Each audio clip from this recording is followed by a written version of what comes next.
Dominique Lenaine, bonjour, et aujourd'hui nous nous retrouvons pour principalement parler du nouveau roman Anna. Mais un petit peu avant, on va prendre quelques secondes pour voir un petit peu votre parcours professionnel et je dirais même international. Alors expliquez-nous un peu, vous êtes chirurgien de la main. Oui. Et ça donne quoi? C'est un petit peu flou? Flou sans lettres en fait. Oui, pas pour vous, mais pour le commun des mortels, ça l'est un petit peu. Je suis orthopédiste, oui. Et puis en orthopédie, c'est une spécialité qui s'occupe des articulations, les épaules, les hanches, les genoux, etc. Et aujourd'hui, on ne fait plus l'orthopédie générale, donc on se spécialise. Et la main, voilà, dans un domaine, dans plusieurs domaines. Voilà. Et la chirurgie de la main, c'est pour moi quelque chose d'extraordinaire, parce que c'est un multi-organe avec beaucoup de tissus. C'est le plus bel outil. Et c'est un outil merveilleux. Donc, la chirurgie de la main, c'est ça a été une passion. Une vie de passion, ouais, tout à fait. Une passion, les mains. Les mains, oui. Les mains principalement, parce que bon, le parcours après, il aurait pu dévier un petit peu. Voilà, exactement. Mais vous faites également des missions en Afrique? Alors des missions par le passé en Afrique, j'ai fait donc une mission au Bénin pendant une année, et puis beaucoup de missions actuellement en Palestine. Mais toujours en orthopédie? Toujours en orthopédie, chirurgie de la main, la reconstruction, tout ce qui touche à la main, c'est tout ce qui est aussi la chirurgie de séquelles de plaies complexes, par exemple, séquelles d'amputation, de traumatismes graves de la main. Et puis voilà, et puis par extension aussi, on s'occupe pas mal des jambes aussi, parce qu'il y a beaucoup de fractures ouvertes avec des délabrements, etc. Mal soignées. Donc du coup, effectivement, c'est ce type de mission qu'on organise, et notamment en Palestine, depuis 2002 environ. Ça fait 18 ans que j'y vais. Sauf les endroits un peu chauds quand même. Ouais, voilà. Sauf les 2 dernières années où finalement, surtout la dernière année avec le Covid, impossible d'aller en Israël. Impossible. Parce qu'on passe en Israël pour aller en Palestine. Oui, bien sûr. Donc il n'y a pas de frontière autrement. Bon, maintenant on va donc s'intéresser à Anna. Alors pourquoi Anna? D'abord, ce prénom. Pourquoi Anna? C'est une petite histoire. Tout écrit comme ça. Oui, c'est un prénom que j'aime beaucoup. Alors c'est un prénom dont j'ai eu connaissance il y a très très longtemps. Un de mes amis donc était israélien. Il avait une sœur qui s'appelait Hana. Et en fait c'est Hana en fait. C'est plutôt juif en fait. Et je trouvais ce prénom très très joli. Et puis Hana, ça se décline dans toutes les langues. Anna, Anne. C'est un joli prénom. Donc voilà pourquoi. C'est le hasard pur. Ça me rappelle un petit peu quelque chose. C'est un conte fantastique. Oui. Bon, il y a en fond la guerre, il y a une certaine intolérance, voire à la limite du racisme ou de l'antisémitisme, on choisit ce qu'on veut. Et là-dessus, il y a quand même le grand amour. Oui, l'histoire, en fait, elle a débuté, c'est par le plus grand des hasards. J'écrivais un jour un chapitre, une histoire, c'était un homme et puis une femme qui se retrouvaient, qui se retrouvaient derrière un mur, du même côté d'un mur, parce que le personnage principal, c'est pas ni Hana ni Tanier, c'est un mur en fait. Je n'en dis pas plus pour l'instant. Ils se sont retrouvés du même côté du mur et ce sont 2 ennemis. Et à partir de là, finalement, une histoire s'est échafaudée. Et donc comment on peut s'aimer quand on est 2 ennemis? Mais quand même du même côté du mur. Du même côté du mur, pourquoi? Ça, l'histoire le dira. Et en fait, cette histoire dépasse largement, c'est pas une histoire qui fait référence à Israël-Palestine, même si derrière, en filigrane, et bien entendu, ça l'est, mais je pense que c'est une histoire aussi qui nous permet de prendre conscience que le mur des murs, des murs, il y en a. Toute notre vie, il y a des murs. Et il y a les murs qu'on ne voit pas. Dans nos sociétés, on se met des murs. La peur est un mur aussi, par exemple. La peur qu'on peut avoir vis-à-vis de l'autre est un mur. Et en fait, on établit beaucoup de murs, des murs qui sont des pièges quelque part, qui vous enferment dans des certitudes. Et donc, cet ouvrage, ce roman, c'est une allégorie justement au problème de toutes les sortes de murs qui peuvent exister. Exactement. Aucun rapport avec quand même le mur de Berlin ou des choses comme ça, ou ça a été aussi un petit Non, pas vraiment, mais bon, ça en fait partie aussi, le mur de Berlin, qui a séparé finalement la mer en 2 parties. Voilà, ces murs, même peuple, voilà. Ces murs qui s'établissent et qui font des frontières absolument ignobles, et puis des frontières entre les humains, alors que limite infranchissables. Infranchissables. Même les murs invisibles sont peut-être parfois plus infranchissables qu'un mur bâti où on se dit bon, après tout je suis pas d'accord, je vais essayer de passer quoi. Voilà, c'est ça, exactement. Donc voilà, cette histoire s'est établie à partir de ce mur, qu'un couple qui se crée. On le sait très rapidement, enfin, au début du roman en tout cas, c'est une ode finalement à l'amour au travers de 2 peuples qui se haïssent quelque part, qui sont la guerre. Donc grande différence. Donc grande différence. Donc, voilà. Donc il y a des épisodes un petit peu durs de guerre, voilà. Et puis, bien sûr, c'est une histoire d'amour au final. Et puis, voilà. Mais d'amour avec un grand A. Avec un grand A. D'un côté, puisque avec un dans le résumé, il y a marqué une réconciliation entre les nations. Oui, exactement. L'idée, c'est de finir sur une note d'optimisme. Oui. Et donc, ça termine sur universel. Voilà. C'est-à-dire comment un amour peut s'affranchir d'un mur et au final aboutir à quelque chose qui est peut-être un espoir de paix, un espoir d'amour universel. Ça, c'est très difficile à dire. Et alors, c'est quelque chose qui vous a passionné ou simplement c'est un besoin d'écrire ce roman, mais qui n'est pas vraiment, on ne peut pas le mettre non plus dans les romans typiques, puisqu'il y a quand même plein de choses, de réflexion derrière. Oui, c'est-à-dire que l'idée de ce roman, c'est le plus grand des hasards, mais c'est venu d'abord d'une envie d'écrire. J'adore l'écriture, donc l'écriture pour moi c'est presque un gène, voilà. Et j'adore ça, l'écriture c'est quelque chose d'extraordinaire, de pouvoir concevoir, mettre des mots et puis arriver à faire un ouvrage. C'est comme quand on construit une maison aussi, une première pierre et puis on aboutit à un édifice. Voilà. Les briques, enfin. Voilà. Et oui, exactement. Non, c'est parti de cette envie et puis aussi de cette imprégnation d'une situation de conflit que je vis quand je vais en mission humanitaire et qui porte énormément, qui vous remue quelque part. Vous êtes un témoin plus que presque limite tactile. Voilà, c'est ça. Et c'est vrai que d'ailleurs certains passages sont inspirés de là-bas, certains passages ont été écrits là-bas aussi, parce que quand on baigne dans un endroit, pour parler d'une situation, il n'y a rien de plus facile que d'être dans la place elle-même.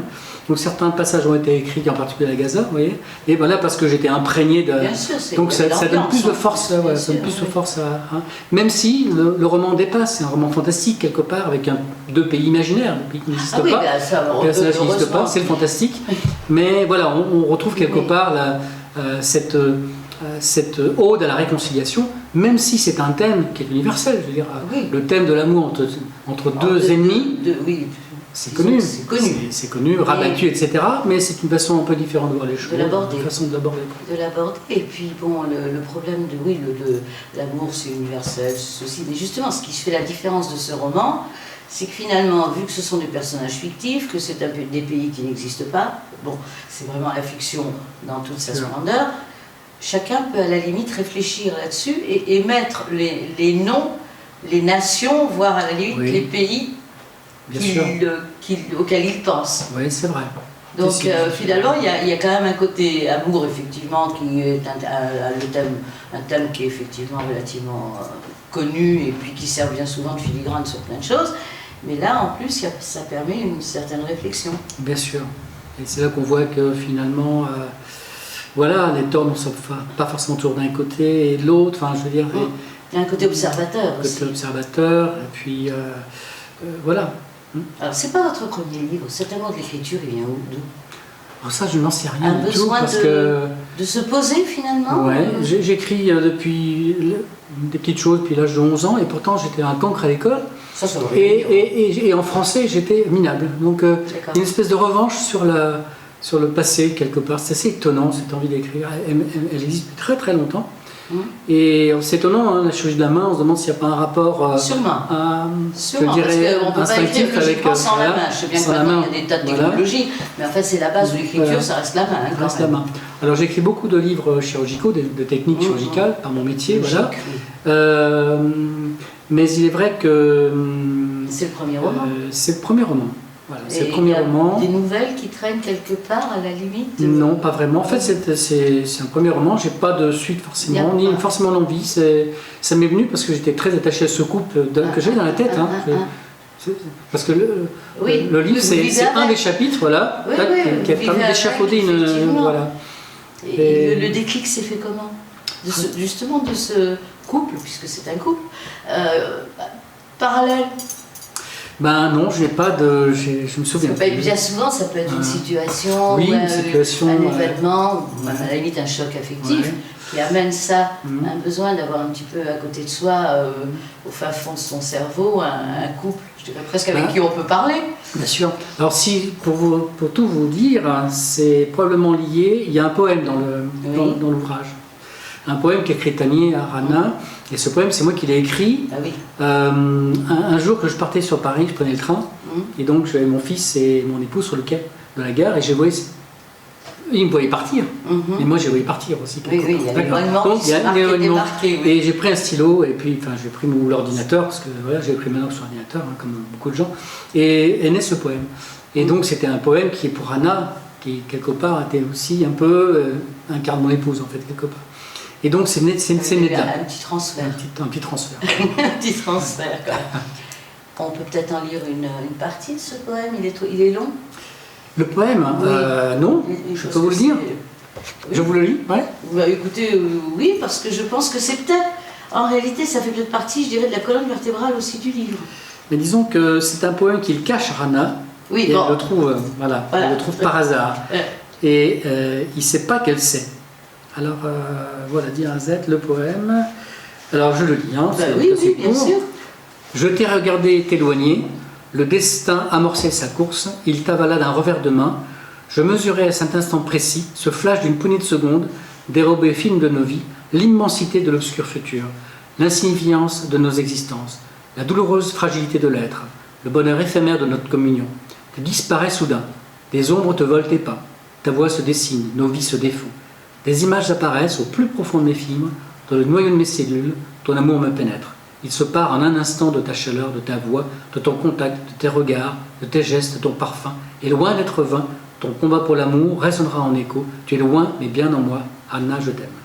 C'est presque une interrogation à la limite. C'est vrai, quand on quitte quelqu'un, le côté éloignement, oui. On n'est pas... Il suffit de tellement peu de choses pour ne pas le retrouver. Oui, c'est vrai. L'amour est fragile. Oui, très fragile. Et le fait de voir s'éloigner les gens, c'est une réflexion qui, bon là c'est dans le cadre effectivement du roman, bien sûr. Mais qui peut être valable pour une immensité de choses. Oui, tout à fait. Donc, mais vous voyez, pourquoi cette envie, à partir d'une situation de vie quotidienne, me fait prendre l'ordinateur pour écrire. Voilà, c'est l'envie d'écrire sur un sujet. Et sans doute que les deux personnages qui se rencontrent au pied d'un mur, je ne sais plus quel a été le déclic initial, sans doute qu'il y a eu un épisode, mais voilà. Et le roman est parti de là, de ce... Et le poème intégré dans le roman, il a été après, mais c'est, vous voyez, ce sont des situations, des flashs, beaucoup de flashs, qui amènent une réflexion. Oui. Et du coup, on bâtit l'histoire. Et on bâtit l'histoire. L'histoire est faite de flashs, de feedback.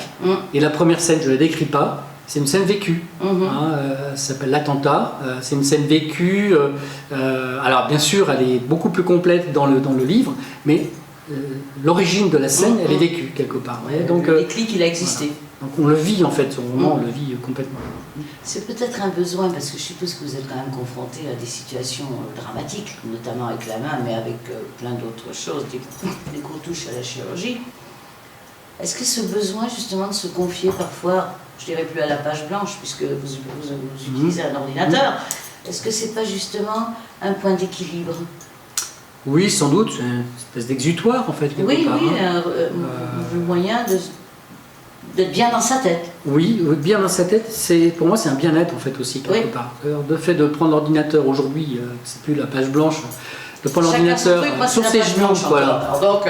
Et puis de pouvoir entrer dans un monde imaginaire ou un monde, c'est un bonheur absolu, ça rééquilibre. C'est un besoin d'équilibre par rapport à certaines choses que, effectivement, au-delà de la chirurgie, c'est le monde aujourd'hui qui est un monde qui va trop vite en fait. C'est un monde où finalement on a des responsabilités tous, et puis ça part un petit peu en vrille, un peu partout. Oui, ça explose dans tous les sens. On a besoin de se ressourcer. Certains, ça serait de taper dans une balle. Alors un match de tennis, moi, ce serait plutôt l'écriture. La lecture aussi, bien entendu. Mais l'écriture aussi, c'est deux évasions. Qui me passionne, deux évasions. Les projets ? Les projets d'écriture. Bah oui, parce que c'est quand même le sujet central. Cette année, donc c'est la sortie du livre, donc les projets. Les projets, cette année, on a deux. Je vais coordonner un ouvrage qui va sortir chez l'Harmattan, qui s'appellera Médecine, art ou sciences, parce que ça, c'est un questionnement passionnant. Voilà, avec des rappels historiques, je suppose. Avec des rappels historiques, donc j'ai 8 auteurs, dont... c'est vrai que vous faites beaucoup de collectifs quand même. Oui. Et c'est un besoin, ou simplement d'échanger les idées ou... Oui, et puis même sur un sujet comme ça, je pense que beaucoup de gens, divers points de vue. Voilà, il y a des gens, beaucoup de gens ont des choses à dire, des médecins, des non-médecins, des anthropologues par exemple. Hein. J'ai demandé à David de Breton justement d'intervenir aussi, faire un chapitre dans ce bouquin. Et puis je prépare là actuellement comment on appelle ça, la publication des actes du colloque Léonard de Vinci qu'on a organisé à Brest en 2019. Voilà. 2019 là on sort les actes, voilà. Donc ça c'est du programmé. Vous êtes passionné de Léonard de Vinci. Oui. Oui. J'ai adoré votre livre. Ah, c'est gentil. Voilà. Il est rangé. Bon, d'abord, c'est vrai que je ne sais pas pourquoi Léonard de Vinci, ça reste une figure, sans être vraiment passionné, mais on a un peu l'impression que c'est un point de départ de beaucoup de choses. Oui, c'est vrai. Voilà. Et en plus, il est magistralement fait. Je le dis comme il est. Et donc, quand Patrick me l'a transmis en rentrant, donc, je l'ai adoré. Mais bon, c'est une passion, hein, Léonard, et puis la Renaissance.